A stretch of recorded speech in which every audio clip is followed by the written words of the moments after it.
নতুন একটি ভিডিও নিয়ে হাজির হয়ে গেলাম। তবে মূল ভিডিওতে যাওয়ার আগে অবশ্যই চ্যানেলকে লাইক সাবস্ক্রাইব করে চ্যানেলের সাথে থাকবেন, এটা অনুরোধ।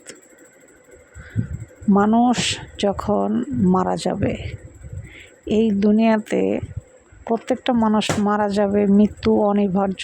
এটা কথাটা যেমন সত্য, তেমনি এটাও সত্য।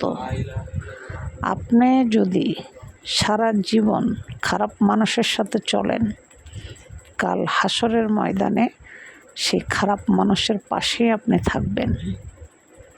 আপনি যদি চিন্তা করেন কাল হাসরের ময়দানে আপনি ভালো মানুষের সাথে থাকবেন, তাহলে আপনি থাকতে পারবেন না। কারণ দুনিয়ার জমিনে সারা জীবন আপনি খারাপ মানুষের সঙ্গ নিছেন বা খারাপ মানুষের সাথে ছিলেন।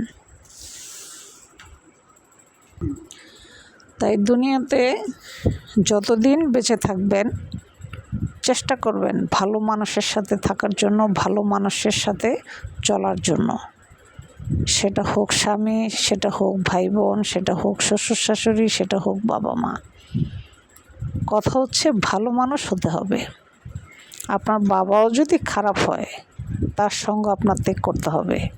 কারণ খারাপ সঙ্গ আপনি ত্যাগ না করলে এই কাল হাসরের ময়দানে এই খারাপ সঙ্গের সাথেই আপনার থাকতে হবে। কারণ যার সাথে দুনিয়াতে আপনি থাকবেন, ওই ব্যক্তি আল্লাহর কাছে বলবে যে আল্লাহ, এই ব্যক্তি দুনিয়ার জমিনে সারাক্ষণ কন্টিনিউ আমার সাথে ছিল, আজকে কেন সে জান্নাতে যাবে, আমি জাহান্নামে যাব? সে যেহেতু দুনিয়াতে খারাপ সময় আমার সাথে ছিল, তাহলে সে এখন আমার সাথে জাহান্নামেই যাবে। তখন আপনি ভালো হলেও আপনার জাহান্নামেই যেতে হবে। কারণ দুনিয়াতে আপনি সারা জীবন খারাপ সঙ্গের লোকের সাথে ছিলেন। ভিডিওটি ভালো লাগলে লাইক দিয়ে সাবস্ক্রাইব করে চ্যানেলের সাথে থাকবেন।